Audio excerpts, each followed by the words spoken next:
Le 15 juin 1969, Georges Pompidou est élu deuxième président de la Ve République. De 1969 à 1974, Georges Pompidou va rester à l'Élysée pendant 5 ans. De professeur de lettres au lycée Henri IV jusqu'à son ascension vers l'Élysée, Georges Pompidou aura été aux côtés du général de Gaulle, travaillé à la banque Rothschild, puis il aura gravi les échelons de la Ve République, une trajectoire aidée par son profil idéal. Georges Pompidou est un homme de dialogue, cultivé, marqué par ses origines paysannes du Cantal, un profil qu'il va mettre à disposition de la France. Voici l'ascension de Georges Pompidou.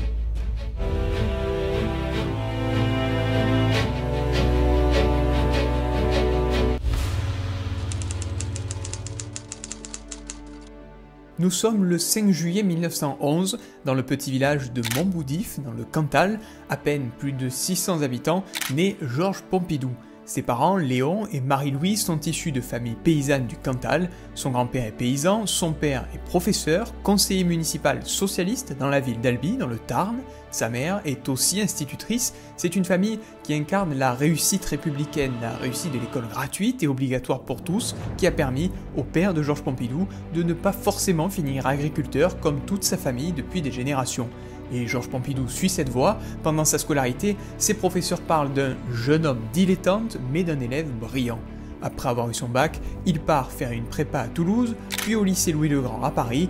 Il suit un parcours universitaire exemplaire et revient souvent dans le Cantal, ses terres d'origine. Monsieur Pompidou était quelqu'un de très simple et qui aimait bien les gens du pays. Monsieur Flagel, vous êtes le boulanger de Montboudif. Vous avez connu Georges Pompidou? Très bien. À quel moment vous l'avez le mieux connu? Quand il était vieux, il a commencé à venir à l'école ici. Et je l'ai connu depuis qu'il était né jusqu'il est parti de l'école d'ici. Et il revenait souvent pour les vacances aussi? Ah oui. Il venait passer ses vacances avec ses grands-parents.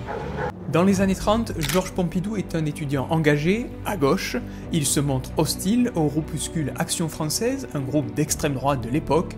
Il milite à la LORS, la Ligue d'action universitaire républicaine et socialiste, et participe parfois à des opérations coup de poing contre les militants d'extrême droite.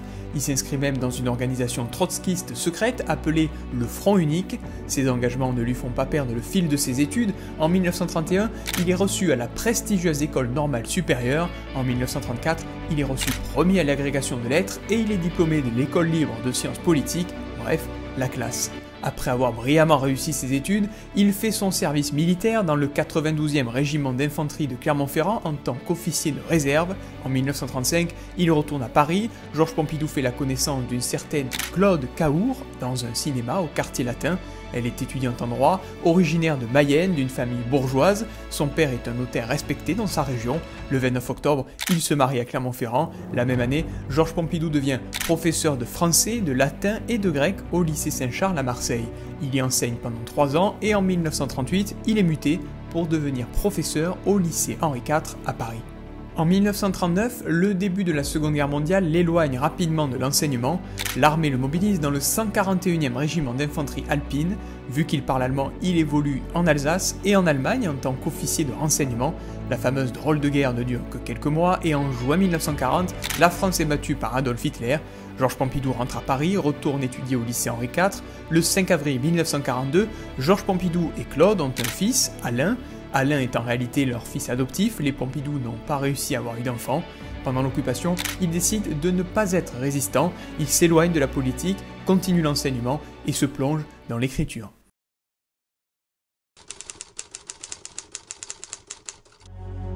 En 1944, la Seconde Guerre mondiale est en train de basculer. René Brouillet, membre du Conseil de la Résistance, pousse Georges Pompidou à s'intéresser à nouveau à la politique. Les deux hommes se sont rencontrés il y a quelques années à Cagnes. Après la libération de Paris en août 1944, le général de Gaulle reprend en main la France. En septembre, il nomme un gouvernement provisoire. Par l'intermédiaire de René Brouillet, Georges Pompidou rencontre le général de Gaulle et il va avoir un rôle, il est chargé des questions de politique intérieure et d'éducation. Georges Pompidou se rapproche de Charles de Gaulle et devient son homme de confiance. Il entre dans le cercle proche des gaullistes. Mais en 1946, de Gaulle s'en va, Georges Pompidou devient maître des requêtes au Conseil d'État, la 4ème République s'installe progressivement, les gaullistes s'éloignent du pouvoir. En 1947, pour lui témoigner de sa confiance, Charles de Gaulle nomme Georges Pompidou secrétaire général de la Fondation Anne de Gaulle, nom de la fille du général atteinte de trisomie 21. L'année suivante, il devient même son chef de cabinet. Pourtant, Pompidou n'adhère pas au RPF, le parti des gaullistes. Après plusieurs années, l'instabilité politique s'installe en France et le général de Gaulle reste reclus à colomber les deux églises. En 1954, Georges Pompidou décide de s'éloigner à nouveau de la politique. Il part dans le privé à la banque Rothschild et devient directeur général. C'est le début d'une vie où le couple Pompidou profite enfin de leur vie, loin de la politique. Ils partent en vacances à Saint-Tropez, côtoient les milieux culturels et les milieux huppés parisiens. Les Pompidou achètent aussi leur maison à Orvilliers dans les Yvelines, une bâtisse qu'ils appellent la Maison Blanche. Dans cette maison, les Pompidou reçoivent parfois des journalistes dans un état d'esprit plus détendu. Georges Pompidou renvoie l'image d'un homme moderne, une vie détendue, avant un retour en politique. Qui pouvait résoudre la crise? Dans un Élysée assiégé par les journalistes, le président de la République appelait en consultation les chefs de parti. Puis il prenait sa décision. Et dans un message à l'Assemblée, à la fois digne et courageux, il annonçait son intention d'appeler le général de Gaulle. 1958 acte le grand retour de Charles de Gaulle sur la scène politique. Le 1er juin, il devient président du Conseil des ministres. De Gaulle rappelle tous ses lieutenants pour l'aider à rédiger la constitution de la Ve République. Georges Pompidou devient alors à nouveau son directeur de cabinet. Il participe à la rédaction de la Constitution tout l'été aux côtés de Michel Debré avant qu'elle ne soit soumise à référendum. L'année suivante, Charles de Gaulle devient officiellement le premier président de la Ve République. Il nomme Georges Pompidou membre du Conseil constitutionnel. Il reste un homme fort du général. En 1961, il le missionne secrètement de partir en Algérie pour commencer les négociations avec le FLN algérien. Il prépare alors les futurs accords d'Évian signés l'année suivante. Pompidou réussit par exemple à négocier un accès privilégié au pétrole algérien pour les entreprises françaises. Pompidou sort renforcé de cet épisode. En mars 1962, les accords d'Évian sont signés, une nouvelle étape avant la consécration. Le général de Gaulle, président de la République, vient de me nommer Premier ministre et m'a demandé de former le gouvernement. Le 14 avril 1962, Georges Pompidou succède à Michel Debré et s'installe à Matignon. Les Français le connaissent peu, il était l'homme de l'ombre du général. Dans le gouvernement Pompidou, une majorité vient du camp gaulliste, mais on retrouve aussi deux autres partis politiques, le MRP, Mouvement républicain populaire, parti centriste, et le CNIP, Centre national des indépendants et paysans, parti de droite où l'on retrouve un certain Valéry Giscard d'Estaing. Georges Pompidou le nomme d'ailleurs ministre des Finances et des Affaires économiques. Le 24 avril 1962, Georges Pompidou fait son discours de politique générale et cible notamment l'OAS, organisation de l'armée secrète, organisation terroriste clandestine promouvant la présence coûte que coûte de la France en Algérie. Responsable de plusieurs attentats, Pompidou veut mettre fin à ces actions. L'OAS est une organisation submersive qui, sous prétexte de défendre l'Algérie française, finira par rendre impossible la présence de Français en Algérie qui, sous couleur de défendre l'intégrité du territoire, a failli briser l'unité nationale et déchaîner la guerre civile. Le 25 novembre, Georges Pompidou se fait élire sur ses terres natales et devient député du Cantal, à la majorité absolue à l'Assemblée nationale. Le nouveau Premier ministre peut réformer le pays, il bénéficie de la période des 30 Glorieuses et lance de grands projets. En 1963, la mission interministérielle d'aménagement touristique du littoral du Languedoc-Roussillon lance la construction de projets comme la Grande Motte pour développer le tourisme français. En 1964, Pompidou instaure les préfets de région. En 1965, il fait construire plusieurs autoroutes. La France lance également Astérix, pas la bande dessinée, mais le premier satellite français à aller dans l'espace. Ces actions sont récompensées. En 1965, Charles de Gaulle est réélu et il garde Georges Pompidou comme Premier ministre. Pompidou est populaire, il est le deuxième homme idéal, mais cette popularité va progressivement devenir envahissante.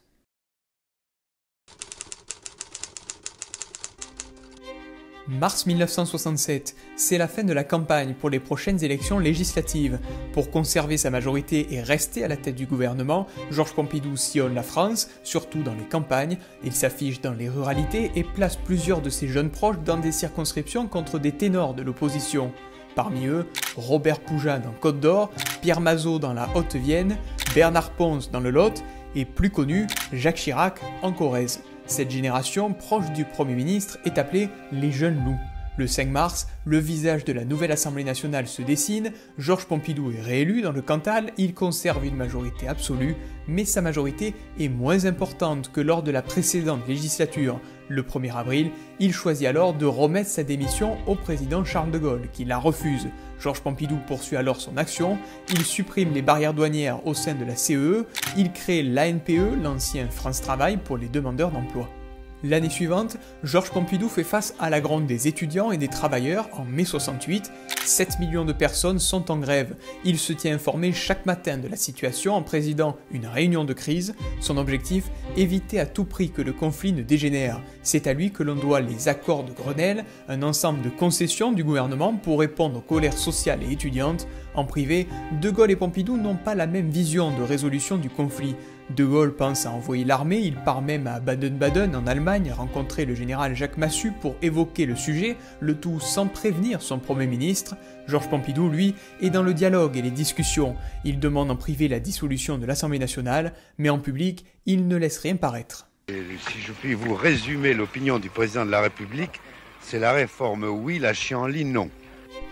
Finalement, Georges Pompidou aura gain de cause, Charles de Gaulle n'envoie pas l'armée et il dissout l'Assemblée nationale. Le 23 juin, contre toute attente, le parti gaulliste écrase la concurrence et remporte une très large majorité absolue. Cette séquence a renforcé Georges Pompidou, c'est lui qui a trouvé les solutions pour résoudre le conflit. Son poids politique est de plus en plus important. Le 10 juillet, Charles de Gaulle décide alors de remplacer Georges Pompidou à Matignon par Maurice Couve de Murville. Georges Pompidou entame une petite traversée du désert. Le 1er octobre 1968, l'affaire Markovic éclabousse son couple. Le garde du corps Stéphane Markovic est retrouvé assassiné. L'homme est impliqué dans une affaire de chantage de photos compromettantes de personnalités. Parmi elles, la femme de l'ancien Premier ministre, Claude Pompidou. Des photos circulent sous les manteaux où Claude Pompidou participerait à des orgies. En réalité, ce sont des photomontages grotesques, mais le mal est fait. Pompidou reproche à l'Élysée de ne pas l'avoir tenu informé. Cette séquence acte la fin de la relation entre Georges Pompidou et Charles de Gaulle. Le 17 janvier 1969, il se permet même de dire qu'un jour, il sera candidat à la présidence de la République. Une déclaration qui se concrétise la même année. Le 28 avril 1969, le général de Gaulle démissionne. Georges Pompidou est candidat à sa succession. Après la décision du général de Gaulle de renoncer à son mandat, et dans l'incertitude que connaît actuellement le pays, j'ai résolu de me présenter au suffrage des Français. Pendant la campagne, Georges Pompidou essaie de rallier le socle électoral qui avait soutenu le général de Gaulle à la présidentielle précédente. Il rallie les gaullistes et une grande partie des centristes. Ses principaux adversaires sur la ligne de départ, Alain Poher du parti centre-démocrate, Jacques Duclos du parti communiste français et Gaston Defferre, candidat socialiste. Le 1er juin, Georges Pompidou arrive largement en tête avec 44,5% des votes. Au second tour, il l'emporte face à Alain Poher avec 58,2% des suffrages. Le 20 juin, il est investi, c'est la consécration, il devient le deuxième président de la Ve République. Désigné par le peuple français pour exercer la charge de président de la République, j'en prends officiellement possession. Georges Pompidou ne pourra pas finir son mandat. En 1974, il meurt d'une maladie à l'âge de 62 ans. J'en parle d'ailleurs dans une autre vidéo qui est disponible sur cette chaîne YouTube. Des élections présidentielles anticipées auront lieu et c'est Valéry Giscard d'Estaing qui le succédera, mais ça, c'est une autre histoire. Merci d'avoir regardé cette vidéo, c'est la deuxième de notre série baptisée Ascension qui revient sur les parcours des présidents de la Ve République. Vous pouvez retrouver la vidéo précédente sur l'ascension de Charles de Gaulle avant de découvrir les prochaines. Merci d'être de plus en plus nombreux à nous suivre, abonnez-vous et activez les notifications pour découvrir nos prochaines vidéos sur les autres présidents de la Ve République.